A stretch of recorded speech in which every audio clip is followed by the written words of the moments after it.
Hey everyone! Today we're diving into lactose, the main sugar found in milk. We're going to look at what it's made of, how our bodies handle it, and the science behind why this super important nutrient can sometimes cause so much trouble. Let's get into it. So, it all kicks off with a question you've probably wondered about yourself. How can milk, this stuff that's basically a superfood for babies, turn into a real problem for so many of us as adults? Well, the entire answer is hidden in the biochemistry of just one molecule. And when I say it's important for babies, I am not kidding.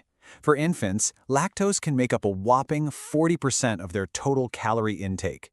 Think about that. It's the primary fuel that powers all that incredible growth in their first few months of life.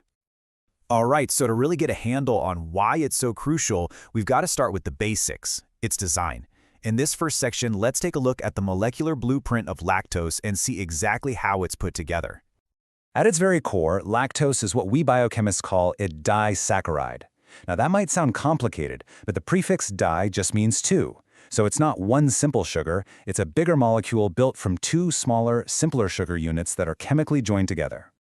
So what are those two units? Well, first, you take one molecule of galactose. Then, you grab a molecule of glucose. And then you link them together with this very specific chemical bridge. It's called a beta-1,4-glycosidic bond. And trust me, that bond is the key to this entire story. Now, this unique structure gives lactose a really important chemical property. If you look at the glucose unit, it has this chemically reactive part that's still free. We call it an anomeric carbon. This makes lactose a reducing sugar, which basically means it can donate electrons in chemical reactions. It's a property that lets us spot it in the lab with tests like the Benedict's test. Okay, so that's the blueprint of the molecule. Now let's follow a molecule of lactose as it goes on its journey through our digestive system. How exactly does our body unlock all the energy that's stored in that chemical bond? For our bodies to use lactose, we have to break that specific beta-1,4 bond we just talked about. And to do that, you need a highly specialized tool, an enzyme called lactase. The best way to think about it is like a pair of molecular scissors right there in our small intestine that are perfectly shaped to snip that one specific bond and nothing else. So, once lactase snips that bond, a process we call hydrolysis, we're left with our two simple sugars, glucose and galactose. From there, they get absorbed into our bloodstream through a special gateway called the SGLT1 transporter.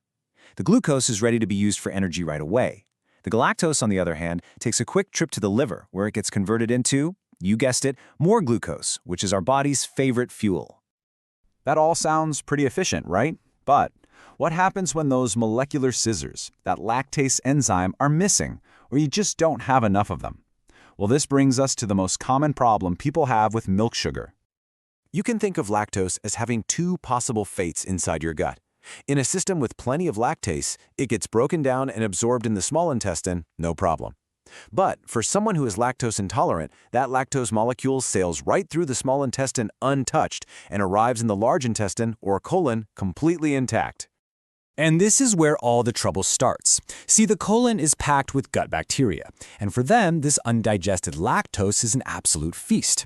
As they start fermenting all that sugar, they produce a ton of byproducts like gas and acids. This fermentation process is the direct cause of all those really uncomfortable symptoms: the bloating, the cramps, the gas, and the diarrhea. Now, this lactase deficiency isn't a one-size-fits-all issue. The most common type by far is primary lactase deficiency. And really, this is just the normal, genetically programmed decline in lactase that happens as we get older. Then there's secondary deficiency, which can happen after an injury to the intestine. And finally, there's a very rare congenital type that's present right from birth. Okay, this next part is really important. We have to be careful not to confuse lactose intolerance with a completely different and much more serious condition. This one has nothing to do with digesting lactose, but everything to do with metabolizing one of its building blocks, galactose. This table lays out the difference perfectly.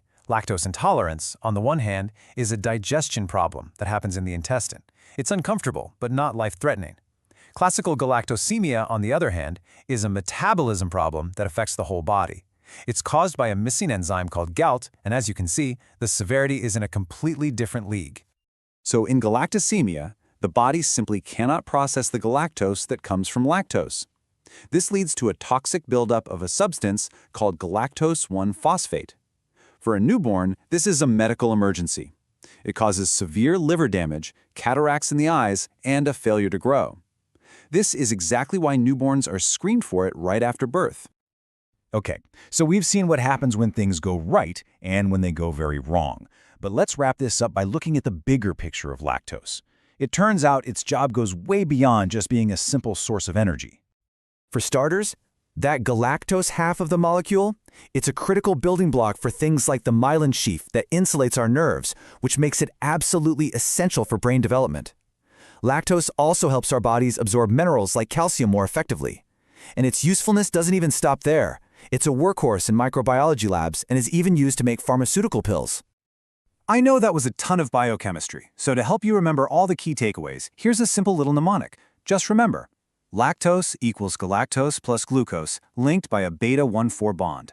Its job is providing milk energy, its property is being a reducing sugar, and the key enzyme it needs is lactase. And we'll end with a little food for thought.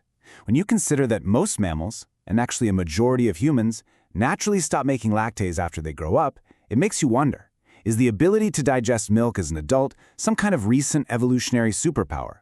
Or is being lactose intolerant actually the original default setting for our species? It's a fascinating question where biochemistry meets human history. Thanks so much for joining me.